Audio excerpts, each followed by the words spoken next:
What's happening around the world? And what's happening here at home? For the Newsfirst team, I'm Rithmini De Silva. And I'm Sandro Ferdinando. Let's take a look at your headlines for tonight. 6 murdered and 6 injured in shootings that occurred during the past 24 hours. Yuktiya continues. New program to reintegrate arrested suspects into society. Groundbreaking ceremony of the business center of Columbo Port City held today. Sri Lanka and China standard agencies sign MOU. Another Chinese research vessel lurks off the shores of India. University non-academic staff to go on strike over salary anomalies. Health professionals stage protest at several locations.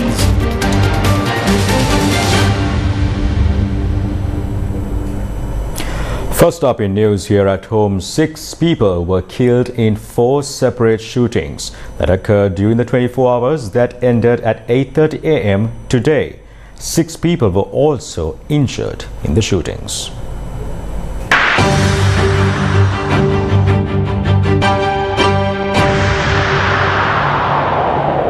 4 people died in 2 shootings reported last night in Pittigala and Ambalangoda. The distance between these 2 locations where the shootings occurred is 30 kilometers. The first shooting was reported from Guruwala Pittigala last night. According to Newsfirst correspondent, 2 suspects travelling on a motorcycle had opened fire at a shop last night. 1 person died at the scene and 4 people were injured and taken to hospital. Another person died upon admission to hospital. The police suspect that the target of the shooting could have been the owner of the shop. The owner of the shop is facing charges of murder that occurred following the altercation that occurred at a betting centre in 2022. The owner of the shop had run away from the shop when the gunmen opened fire. The 2 deceased victims were customers who had come to the shop. 31-year-old Sachin Madhuranga, who died in the shop, had come to the shop along with his wife. His wife was injured in the shooting and is currently hospitalized. The other deceased victim is 27-year-old Kavi Shanjana, a resident of Horogolla.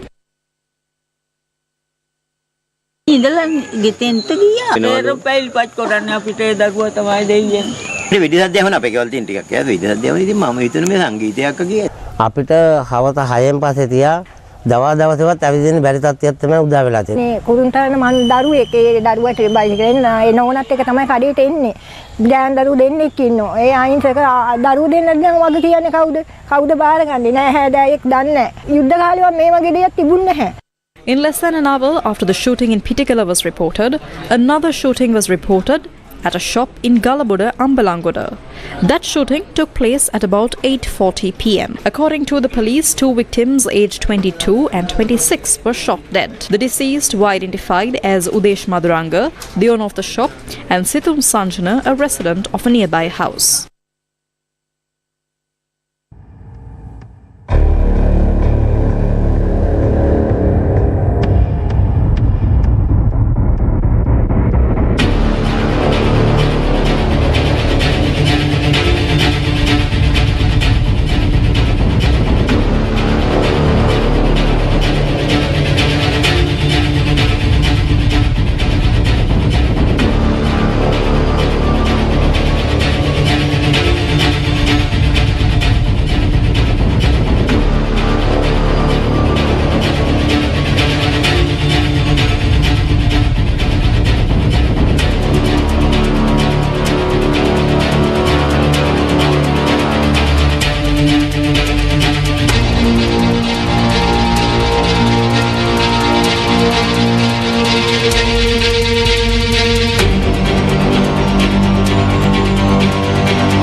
We have information that one individual was involved in smuggling drugs, so we believe that this incident was a result of a financial dispute over one of their drug deals or some other dispute.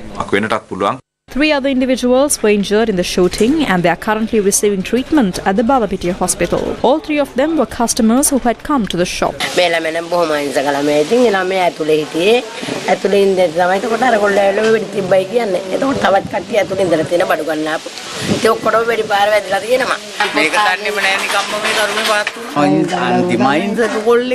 According to the police, information has come to light that both of these shootings that were reported last night were carried out by the same individuals. Meanwhile, a suspect arrested on suspicion over the murder of a venerable theatre at the Malwathu Hiripitiya Viharasthanaya has died after being shot by the police. According to the police, the suspect had opened fire at the police when he was taken to Yatavaka in Attanagalla to look for stash of a weapon. The police had opened fire at the suspect in response and the suspect was killed during the shootout. This suspect was arrested in Hambegamo Thanamalwila for the murder of a venerable theatre at the Kahatana Sri Ganarama Viharasthanaya in Malwathu Hiripitiya Gampaha on the 23rd of January. The 27-year-old suspect was a resident of Araganvilla. Columbo උතුර අපරාධ කොට්ටාශයේ නිලධාරීන් කණ්ඩායමක් මෙම සැකකරු බාරගෙන හම්බෙගමුවේ සිට කොළඹට රැගෙනමින් තිබුණා. A group of officers from the Colombo North Crimes Division had been bringing these suspects from Hambegamo to Colombo. When this suspect was questioned, it was revealed that he had been informed by an individual residing overseas to murder an individual who was due to attend a court proceeding on the 14th of last month. Information had been received that the gun that was used to carry out a shooting was hidden in Lihiniyala Urupola, an area that falls under the purview of the Attanagalla police. When they were going in search of these weapons, he had attempted to shoot at the police using a gun that he had concealed. The police had opened fire in response and the suspect had died. He had served in the Commando Regiment and had retired from service in 2017. It has been revealed that he was working as a hitman for hire. සේවය කළා saving ඉවත් වෙච්ච පුද්ගලෙක් ඒ වගේ මොහු මුදලට මනුෂ්‍ය ඝාතනයන් කරන්නට බාර ගන්න පුද්ගලෙක් බවට තමයි අනාවරණය වෙලා තියෙන්නේ. Meanwhile, one person had been hacked to death in Ponnalai Vattakotte. The deceased was T. Pavitran, a 24-year-old resident of the area. He had been travelling to his residence from Karinagar at night on a motorcycle along with his wife when an unidentified group that followed them in a vehicle had abducted them. The deceased victim's wife was abandoned in Sittankeni, while 24-year-old Pavitran was abandoned at another location with multiple lacerations. According to Newsfirst correspondent, Pavitran died after being admitted to the Jaffna Teaching Hospital.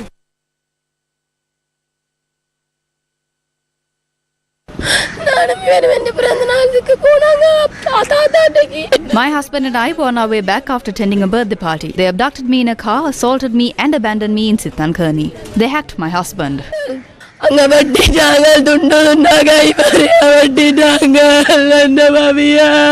4 suspects have been arrested in connection to the incident. From the 1st of January this year till the 12th of March, there have been 30 shootings in Sri Lanka. About 17 of them have been identified as shootings that were carried out by organized criminal groups. Shootings were the results of private disputes and land disputes. 21 people have been killed in these shootings and 14 people have been injured.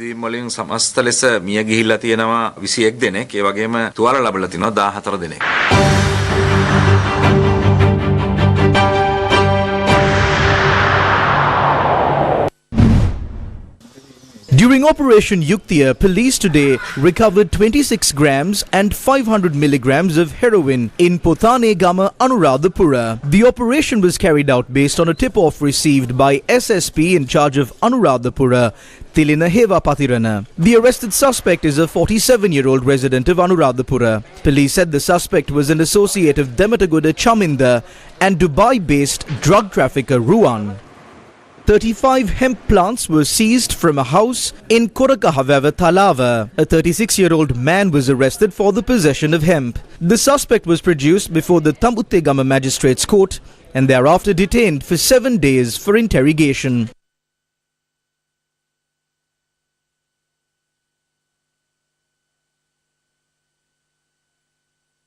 Meanwhile, a ceremony was held to honor the police officers from 17 Kandy police divisions who were part of Operation Yuktiya. The ceremony, held at the Kandy police station, was held at the auspices of Senior Deputy Inspector General of Police, Lalit Patinayaka. පොලිසිය විසින් මේ සංවිධානාත්මක අපරාධකරුවන් අත්අඩංගුවට ගැනීම Police officers often arrest organized criminals and bring them to court. However, a recurring challenge is that some criminals, even after facing remand and receiving bail, return to society and fall back into criminal activity.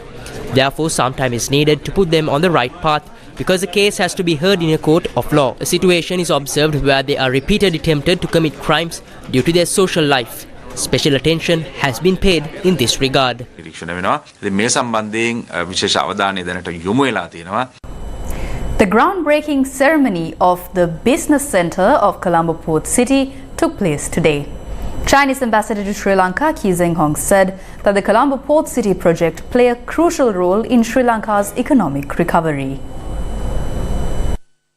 The groundbreaking ceremony of the business centre of the Colombo Port City took place today under the auspices of Prime Minister Dinesh Gunawardena. The Port City Colombo project, which will be later named as the Financial City, is currently the key or the number one investment project that prevails in the island right now.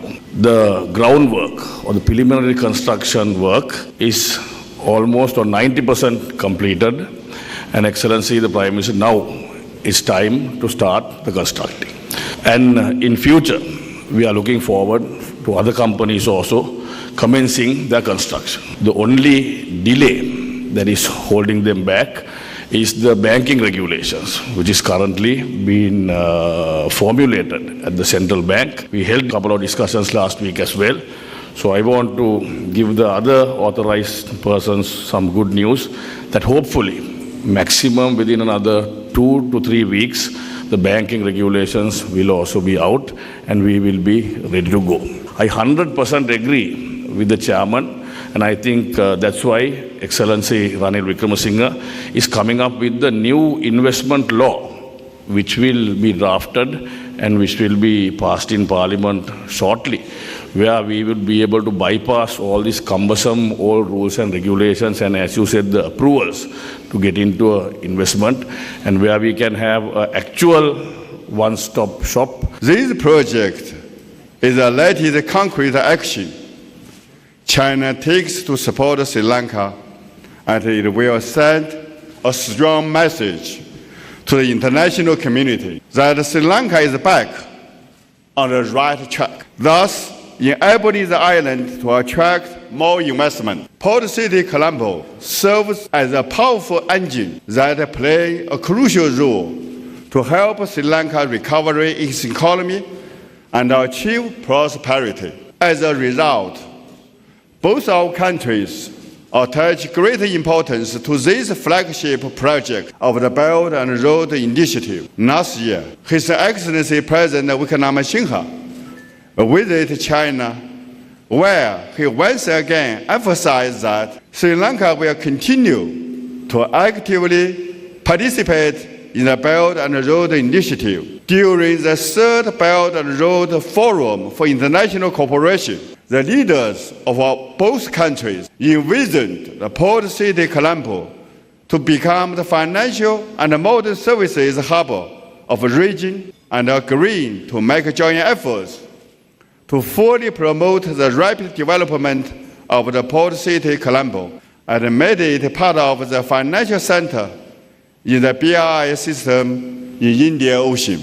The Colombo Port City spans 269 hectares of reclaimed land from the sea. The Colombo Port City operates under a separate act passed by the Parliament, with implementation overseen by the Colombo Port City Economic Commission. There are also plans to rename the Colombo Port City as the Colombo Financial City, aiming to boost investor traction. Construction of the Colombo Port City began in May 2023 under the auspices of the Speaker, with a total investment of $14 billion. On the 17th of December 2020, the Colombo Port City announced a $1 billion investment in a mixed development project within the Colombo Port City. Later, a tripartite agreement was also signed. The Cabinet of Ministers yesterday granted approval to sign a Memorandum of Understanding between the Sri Lanka Standards Institution, or SLSI, and the Standardization Administration of China, also known as SAC. Approval was granted based on a cabinet paper presented by President Ranil Wickremesinghe as the Minister of Technology. The MOU was signed with the aim of reducing the technical issues which arise in non-tariff trade between Sri Lanka and China. Do you remember the controversial Chinese fertilizer ship? In 2021, the import of chemical fertilizer was completely banned and a project was launched to cultivate only using organic fertilizer. Steps were taken to import a stock of organic fertilizer from China. This supposed organic fertilizer from China was said to have been produced using seaweed. However, on the 9th of September 2021, when samples of the fertilizer were inspected, the harmful bacteria Erwinia was discovered. It was the Sri Lanka Standards Institute and the rules of the institute that enabled us to identify the presence of this harmful bacteria before the shipment was unloaded in Sri Lanka. There were factions who challenged the findings of the Sri Lanka Standards Institute and said that they need to have the samples tested from another institute. There were also attempts to change the rules on standards applicable to Sri Lanka. However, none of those attempts were successful. This shipment of Chinese fertilizer that contained harmful bacteria was barred entry into Sri Lanka due to our strong laws governing the Sri Lanka Standards Institute. In the end, this Chinese ship was turned away. Now a proposal has been presented to sign a Memorandum of Understanding between the Sri Lanka Standards Institute and China Standards agencies. Has this decision been reached after giving due consideration to our experiences in the past? Have the implications that these decisions would have on the future of Sri Lanka been examined properly? For your attention.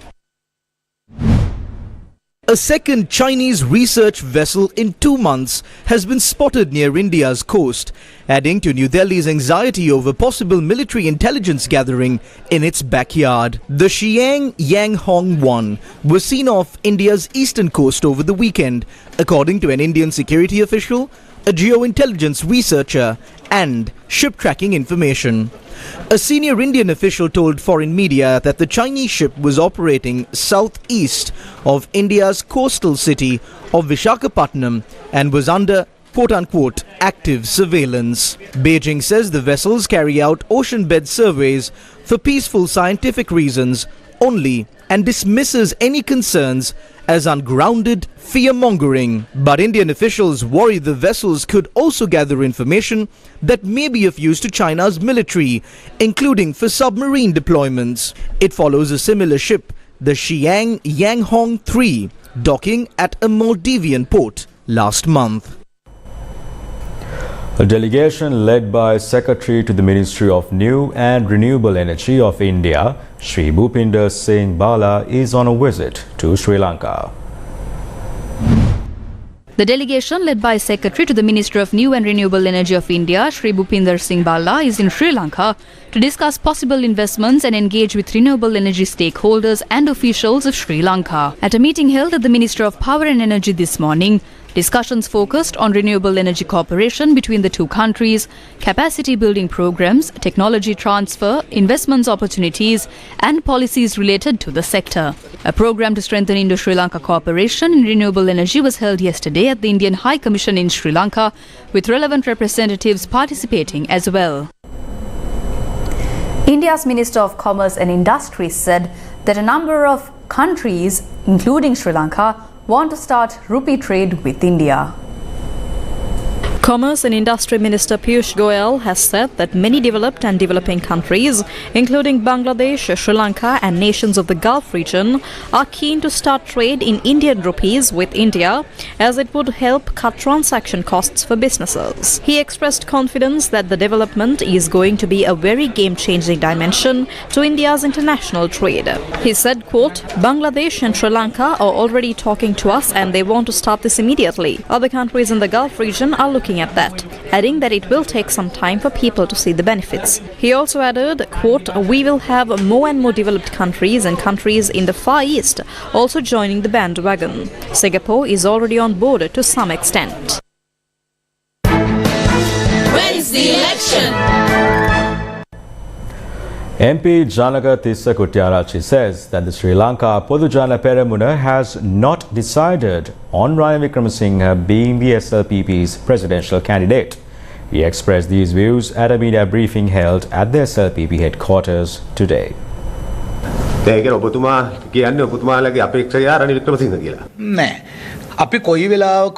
never said that our candidate is Ranil Wickremesinghe. He is the leader of the United National Party. That was evident at the first UNP public rally in Kurunegala recently. Deputy leader of the United National Party, Akila Viraj Karyawasam, invited President Ranil Wickremesinghe for the rally as the head of state and the leader of the UNP. Therefore, there is no problem in nominating Ranil Wickremesinghe as the candidate from the United National Party. The SLPP has not decided to nominate him as our candidate. Everyone is expressing their personal opinions, but that is not ethical because they are conveying their personal opinions representing a party. We have not yet decided anything. ප්‍රකාශයටපත් කරනවා මම නම් ඒක සාධාරණ විදියට දකින්නේ පක්ෂයත් තුළ ඉඳගෙන පෞද්ගලික මත කියන එක. නමුත් එක එක්කෙනාගේ පෞද්ගලික මත යනවා හැබැයි පක්ෂයක් විදිහට එහෙම තීරණය. When is the election? The Samagijana Balawege today reacted to the president's address in Kulyapitiya recently. මේ රනිල් සීයා පෙරේදා කුලියාපිටියට ගිහිල්ලා Grandpa Ranil was in Kulyapitiya recently and had some fun by bringing the local government candidates from across Sri Lanka. The rally was held under the theme Sabava. When he was in Kulyapitiya, I remembered that on the 7th of January 2017, he said they would begin a Volkswagen factory, but they couldn't even build a bicycle manufacturing factory.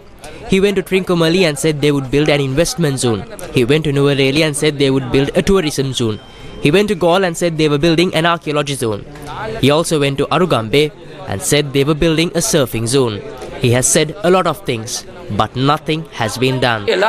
එකක්වත් කරලා නැහැ. සීයලා ඔයගේ පුරංගනා කතා කියන පොඩි ළමයි නලවන්නේ. සමගි ජන බලවේගයේ ආර්ථික ඔස්තාර කියන්නේ ඔය හර්ෂසිල්ලා මැත්තම මේ වගේ පුජ්‍යලේ තියාගෙන අය ඔබතුමාලා මේ නිදහස් ජනතා සභාව වගේ ඉන්න මේ නාලගොඩ හේවා මැත්තමාගෙන් මේ උපදෙස් ගන්න ආර්ථිකය සම්බන්ධ. මම එකක් කියන්නම්. Let me clarify something. The Samagijana Balawege is not owned by a single person. I was one of 15 people who played a key role in its formation. It's not possible to simply incorporate one person's vision into it. We implement the decisions made by the working committee members. කෘත්‍යාධිකාරී මණ්ඩලයේ മന്ത്രി කණ්ඩායමේ සාකච්ඡා කරලා ගන්න තීරණ තමයි අපි ක්‍රියාත්මක කරන්නේ. සමගි ජන බලවේගයත් සම්දානගත වීමෙන් මොකද මේ other parties are holding negotiations as well. We will be creating the broadest alliance. අපි හදනවා ඒක හැදෙයි. ඔබතුමාලගේ ඔය සම්දානයට එකතු කරගන්න නැද්ද මෛත්‍රීපාල සිරිසේන මහත්තයාගේ පක්ෂය? ඒ කට්ටියරෝනේ. His members will join. Personally, I like Maithripala Sirisena, but he has issues. විවිධ ගැටලු තියෙනවනේ.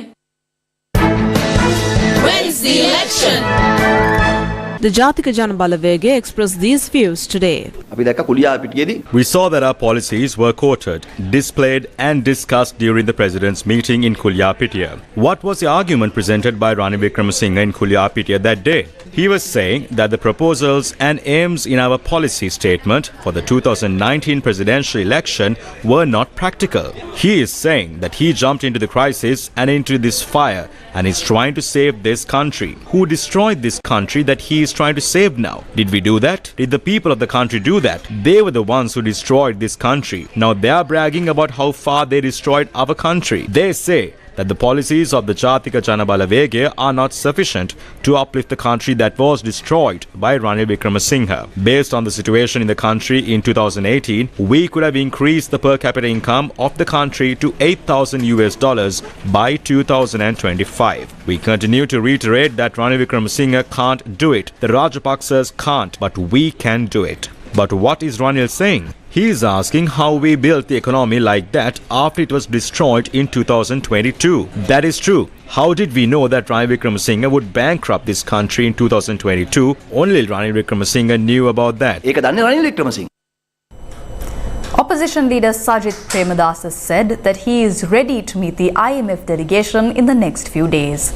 He expressed these views in Malwa, Nadumpe. ඉදිරි දින කිහිපය තුළ අපිත් ජාත්‍යන්තර මූල්‍ය අරමුදලේ නියෝජිත පිරිස් හමු වෙනවා. මේ රටේ ළමා ලදරු සහ In the coming days, we will be meeting with representatives from the IMF. While it is true that childbirth and maternal nutrition have improved in our country, there is still a significant challenge. 25% of children between the ages 5 and 18 are underweight. This nutritional status leaves mothers and children vulnerable and suffering. We plan to propose to the IMF that we need a special assistance program address malnutrition among mothers, infants, children and school students in our country. We further propose that international financial institutions such as the IMF collaborate to create a fund for immediate implementation. This fund would then be used to initiate a national program to combat malnutrition. ජාතික වැඩසටහනකට මුල පුරන්නට අපි යෝජනාව ඉදිරිපත් කරනවා. News First with the people.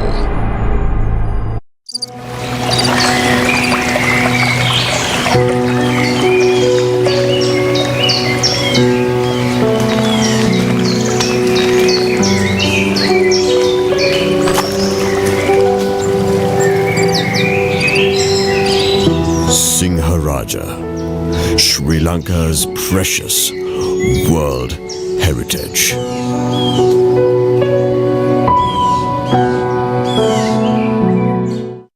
Welcome back. Continuing in more local news. Former Minister Kehelia Rambukwella was produced before the Colombo High Court today over a case filed by the Commission to investigate allegations of bribery or corruption. The former health minister is among 3 of the accused in the case.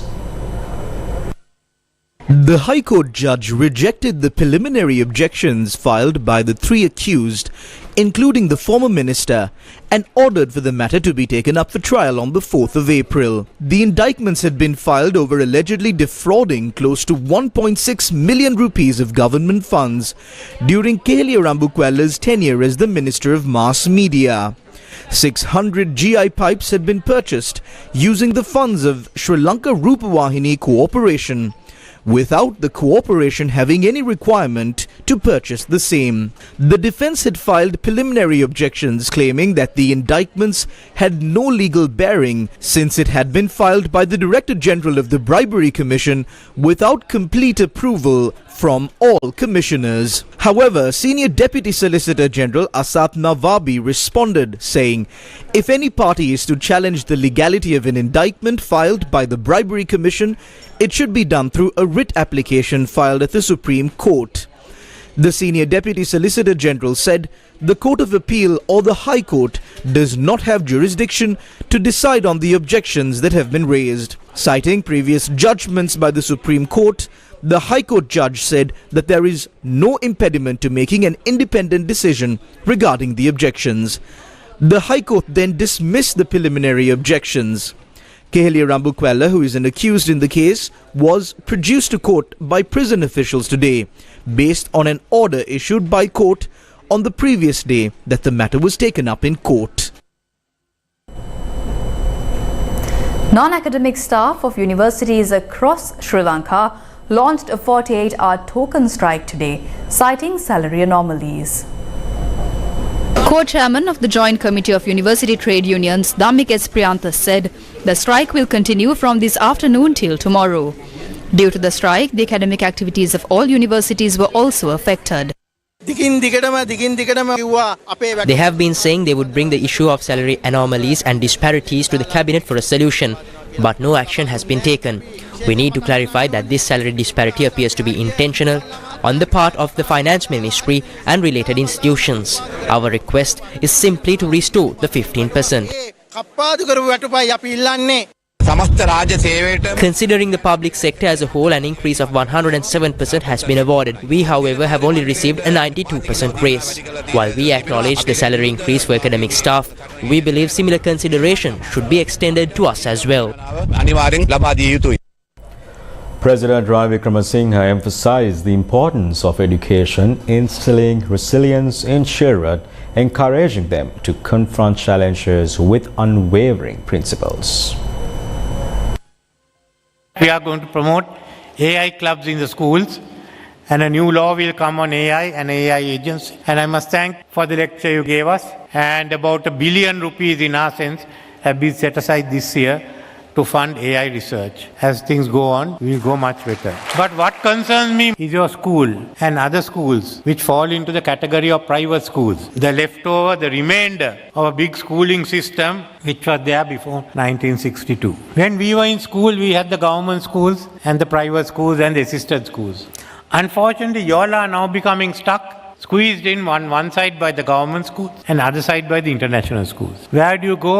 What is your future? We have been discussing this, and I would like to come up with a scheme where the government can also help these schools which have rendered a service to our nation. I think you all also are deserving of financial support, how we can give it and what instance are matters to be turned down. Because we want you there. You have made this service and you can do more. So we will, in the new reforms that are being carried out, in fact, today afternoon we had a meeting with the Minister of Education. He has some ambitious reforms. He made these remarks while attending the sesquicentennial banquet of Wesley College, Colombo yesterday in Colombo as the chief guest.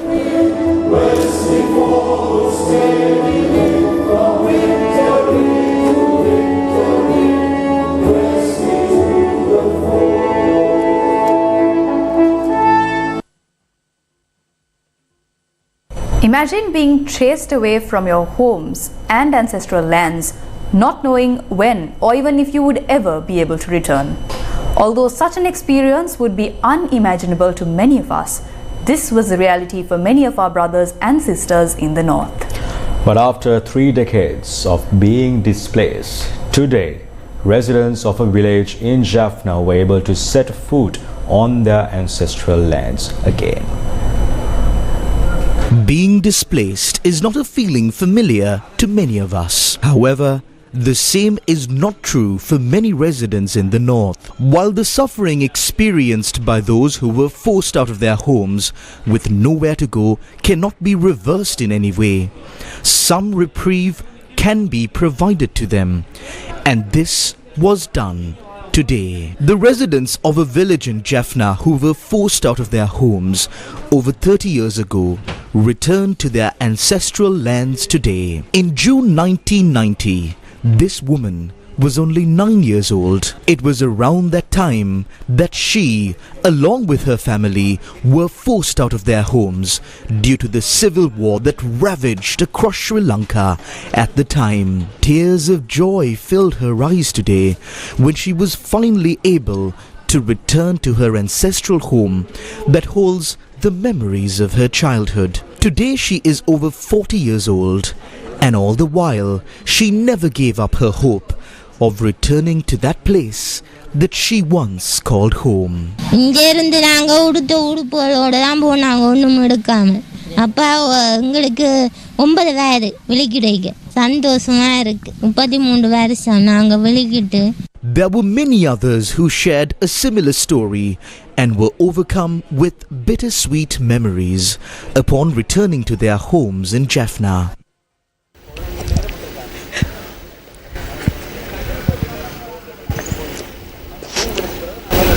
Husband இறந்துட்டேன்.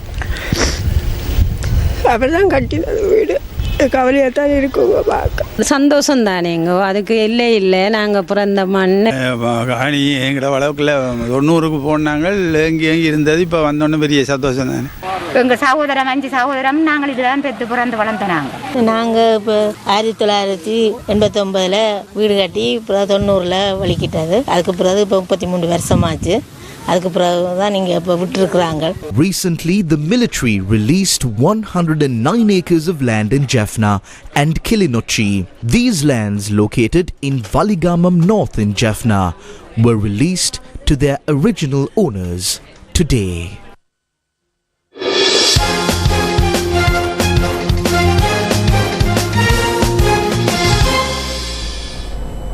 The centenary celebrations of the big club grounds at St. Thomas's College, Mount Lavinia was held today.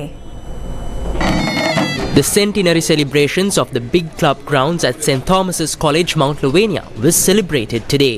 The big club grounds was dedicated in 1924 as a memorial to Thomians who laid down their lives in the First World War.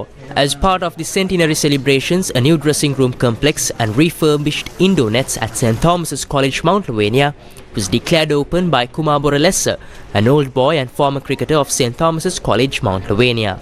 Today has been the first of a series of events to celebrate the 100 years of these big club grounds that was dedicated in 1924 and on which our athletes, cricketers, hockey players, football players and rugby players train. We have opened today a new facility here, a new dressing room complex above refurbished indoor nets for the cricketers.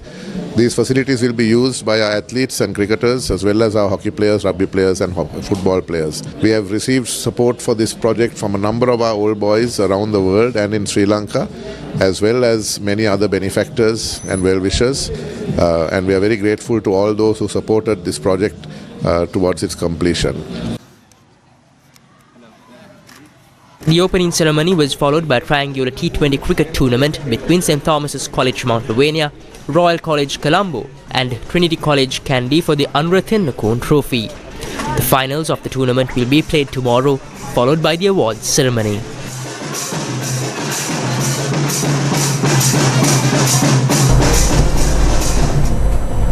And with that, we wrap up Primetime News for tonight.